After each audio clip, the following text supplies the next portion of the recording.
Olá, eu sou a professora Aline Camacho e estou aqui para mais uma aula do Reeduca na TV. Agora eu vou me autodescrever. Tenho os cabelos castanhos com algumas mechas loiras na altura dos ombros, olhos castanhos e sou uma mulher branca. Estou vestindo uma blusa preta. Vamos começar a aula? Então levanta do sofá e bora aprender. O assunto da nossa aula de hoje é o tempo em nossa vida. Utilizamos o calendário para marcar a passagem do tempo. Desde a antiguidade, o tempo era marcado e essa contagem era baseada em calendários ou fenômenos naturais que aconteciam regularmente. As mudanças na posição do Sol, da Lua e das estrelas são exemplos disso. Era através desses calendários que os povos antigos sabiam quando deveriam plantar e quando deveriam colher. Ao longo do tempo, vários povos desenvolveram outros calendários com base em suas necessidades e crenças. Podemos perceber então que desde que a agricultura surgiu e o convívio social se expandiu, contar o tempo cronologicamente virou uma necessidade. Os calendários que tiveram mais aceitação e são usados até hoje combinam ciência e religião. Para o calendário que utilizamos para esse calendário fazer sentido, nós precisamos entender os movimentos cíclicos do planeta Terra. E para isso, eu trouxe um vídeo para vocês assistirem. O movimento de rotação é o movimento que a Terra faz em torno de seu próprio eixo, ou seja, ela gira em torno de si mesma. E como vocês podem acompanhar no vídeo, o nosso planeta ao mesmo tempo faz um movimento de translação, ou seja, gira em torno do Sol. A rotação é o movimento que dá origem aos dias e às noites. A cada 7 dias temos uma semana, e é através desse movimento que posso explicar por que enquanto aqui no Brasil é dia, na China é noite. O que ocorre é que, pois quando um lado do planeta é iluminado pelo Sol, o outro lado podemos dizer que está na sombra. E é justamente esse movimento que faz com que as sombras dos objetos mudem de posição ao longo do dia.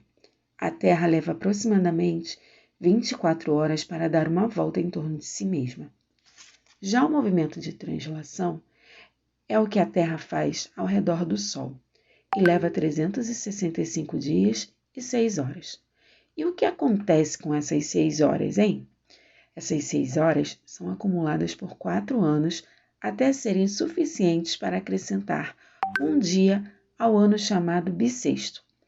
É por isso que o mês de fevereiro fica com 29 dias ao invés de 28. O ano é dividido em 12 meses e a cada mês marca o ciclo da Lua, que são nova, crescente, cheia e minguante.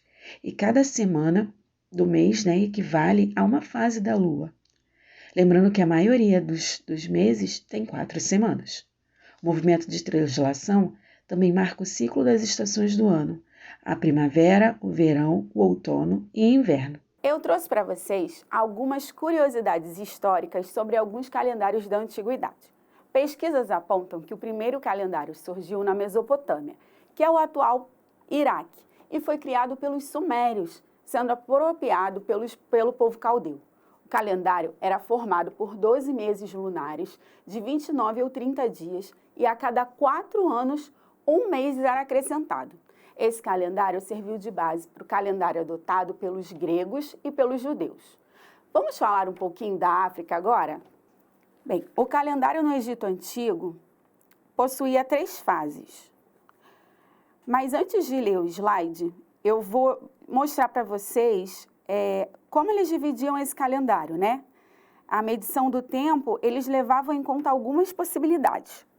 O movimento do rio Nilo, a observação da natureza, o ciclo da estrela Sírius, o ciclo solar e o ciclo lunar.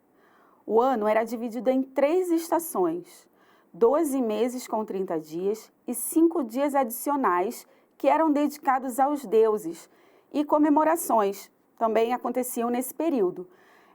E os deuses a quais eles dedicavam esses 5 dias eram Osíris, Horus, Sete, Ísis e Néfti. Logo, o calendário possuía 3 fases, que eram as inundações, que é o período de enchentes, onde a água levava para as margens do rio Nilo solo fértil. Ou seja, o rio enchia, transbordava e deixava nas margens do rio todo esse solo fértil.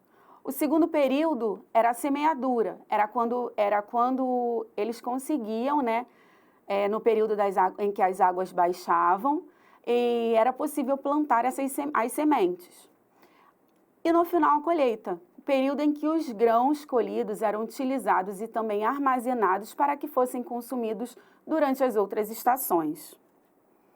E sobre os povos maias e astecas, eles tinham calendários mais desenvolvidos entre os povos originários da América, sendo que esses calendários continham um ciclo de 260 dias, relacionado a rituais religiosos, e um ano de 365 dias.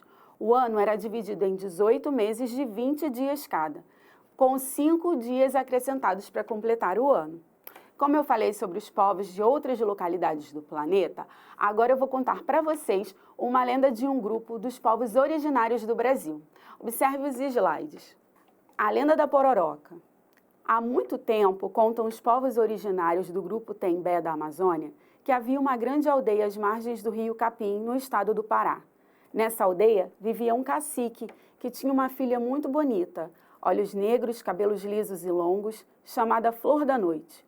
Ela gostava de ficar às margens do rio, observando o pôr do sol. Em uma noite de lua cheia, a moça adormeceu na praia e foi acordada por um grande barulho que vinha do rio. Então, um rapaz saiu da água e eles passaram a namorarem todas as noites de lua cheia. O rapaz, porém, era um boto cor-de-rosa e depois que Flor da Noite engravidou, nunca mais voltou.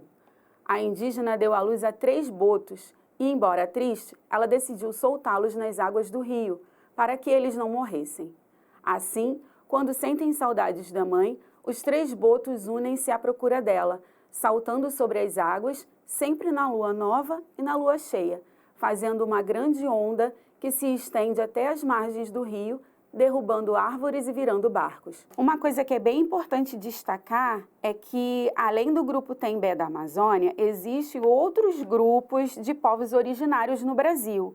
Não existe só esse, tá, pessoal? Aqui nessa segunda imagem, eu trouxe para vocês uma constelação, né? A constelação do Homem Velho. Ela está relacionada à chegada do verão em dezembro.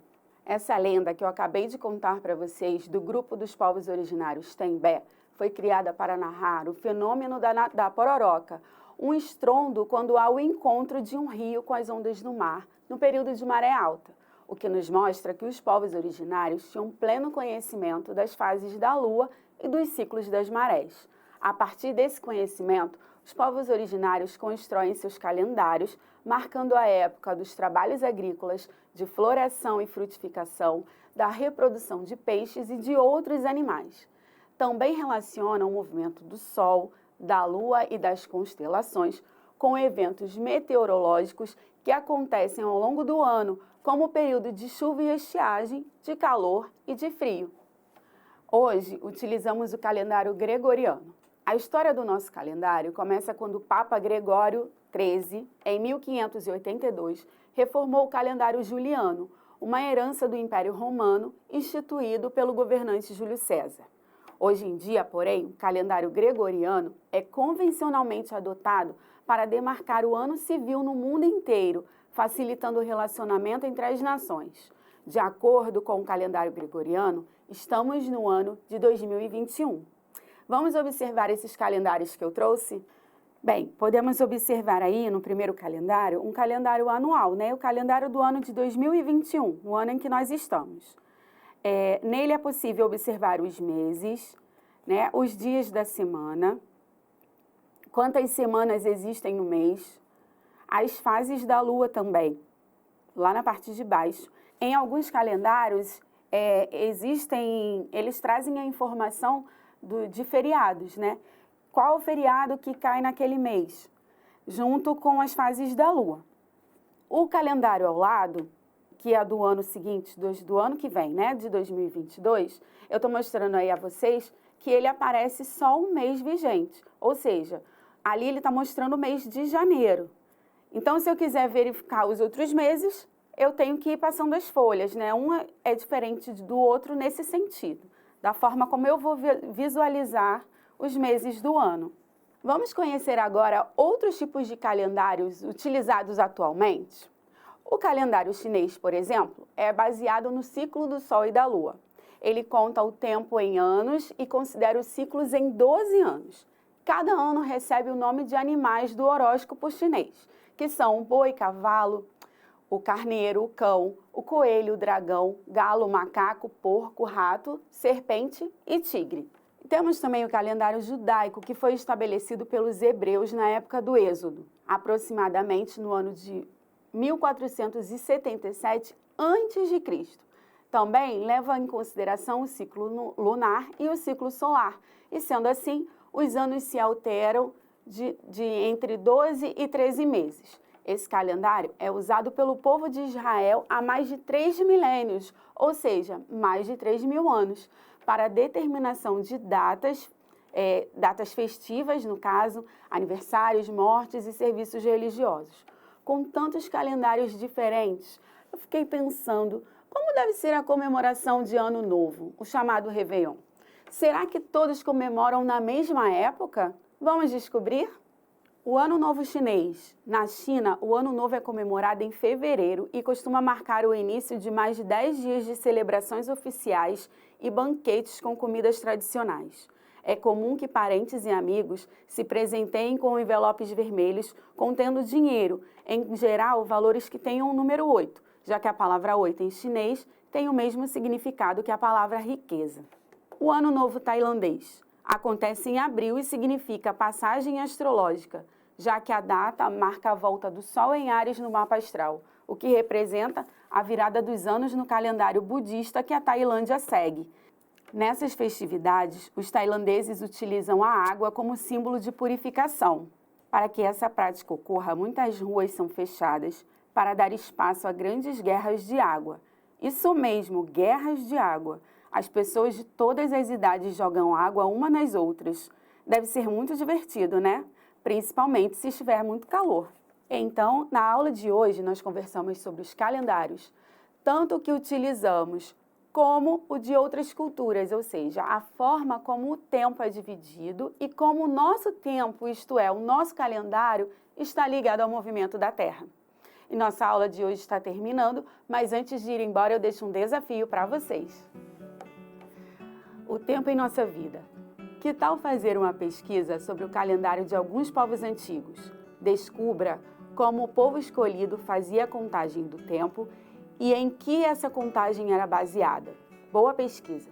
Adorei estar com vocês e espero que vocês também tenham gostado. Até a próxima e tchau, tchau!